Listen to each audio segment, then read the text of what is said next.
Hello everybody! This video is going to teach you about graphing inequalities on a number line. To graph inequalities on a number line, first of all you have to know what the symbols are over here, and the words are helpful as well, but then the number lines are off to the right, and I'm going to show you how to graph these things. So the first thing is equal. That's something you should be very familiar with. What I'm going to do though is, for my examples over here, I'm going to change these so they're all x. So x equals, not equal, x is greater than, x is less than. Excuse me. Because it'll make it easier for graphing purposes. Okay? So, first, equals. If x is equal to 2, what that means is that over here I would have 2, 3, 4, and the number line keeps going. I'm putting 2 in the middle because that's the number that I have to graph. And x is equal to 2, what we're going to do is use a closed dot. So in other words, we'll come right here and we'll just put a dot. That means that x is equal to 2. The next one is not equal to. You may have seen this before, or hopefully you have, but that means not equal to. It's the equal sign with a slash through it.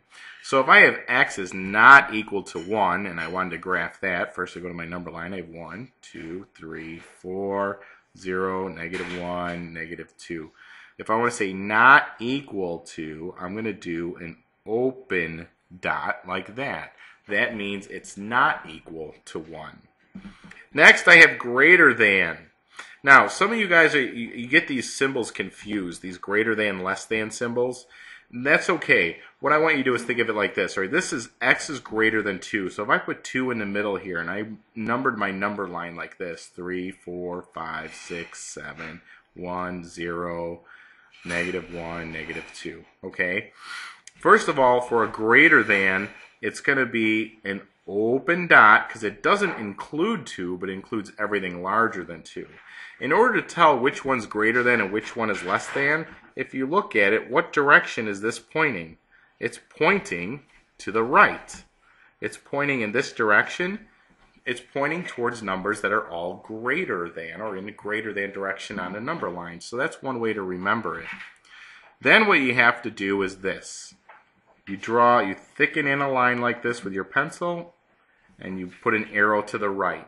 So this says not 2, but everything bigger than 2.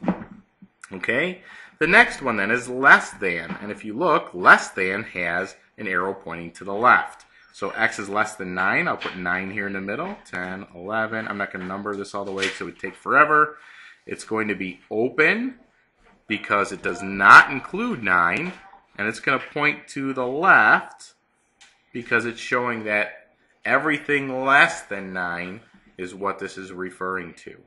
So the next one I have, and this is symbols that I think you had before, but just in case you didn't, we have a greater than or equal to and a less than or equal to.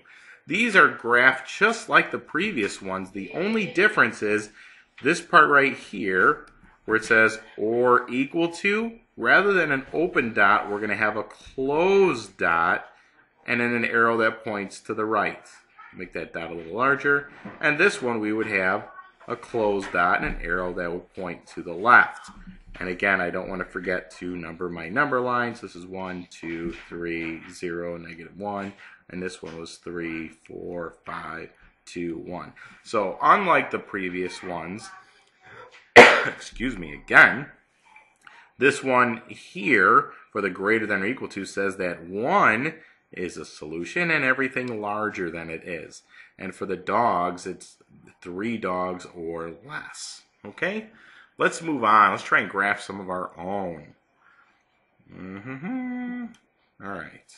Whoops, I went too far. Right there. X is greater than 2 and Y is less than or equal to 0. What I would like you to do is graph these in your notes. Okay, hopefully you came here and you said 2, 3, 4, 5, 1, 0, -1.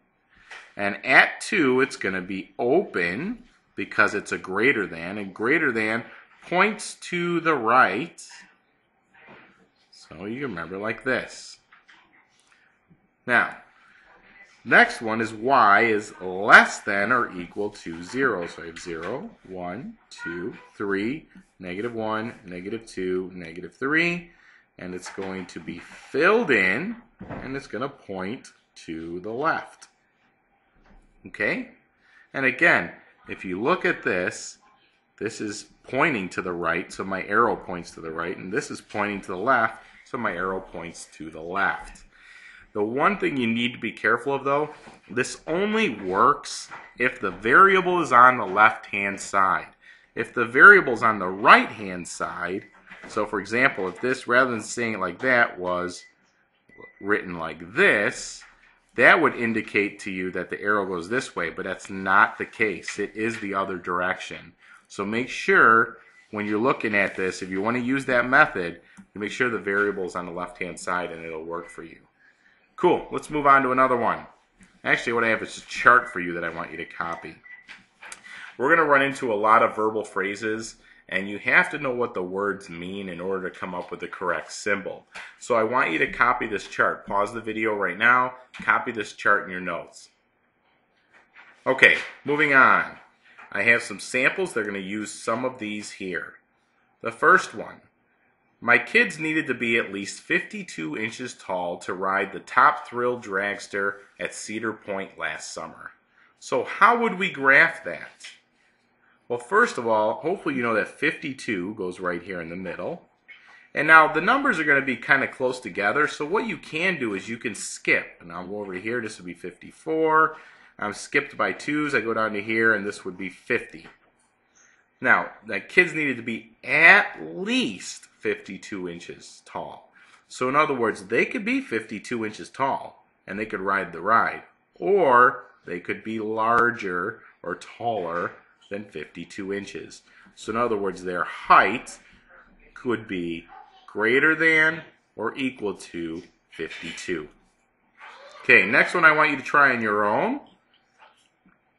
Mr. Jones's truck can tow a maximum of 10,000 pounds. Go ahead and look at your chart and see if you can figure out what that one should be. Okay, here I'm going to put in 10K. 10K means 10,000, okay? And then 12K is 12,000. And we're down here to 8K, 8,000. Again, I went by 2s there. And now it's a maximum of 10,000 pounds. So in other words, I can tow 10,000, or I could tow anything less than 10,000. If it was more, I can't do it with my truck. Okay? Now, not all of the phrases from the table will be in these. For example, here is one that doesn't have any of the phrases from the table, so you would have to think about this one in order to solve it or graph it. What I want you to do is pause the video and try to figure this one out. I'll read it to you. John had 10 marbles but lost some. How many does he have now? Okay? How many has he now? That's really funny. I should say, how many does he have now? Whatever. What I want you to do, though, is pause the video and see if you can figure this one out. Okay, we don't need to know the exact amount of marbles that he has. What we know, though, is he had 10, and he doesn't have that many anymore because he lost some. So the marbles that he has is less than what he originally had.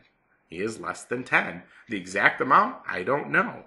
So in other words, it's not going to include 10, but it could be anything over here because until we know exactly how many he lost, we don't really know what number it is, but we know it could be anything less than what he originally had. Okay? That is all. Goodbye.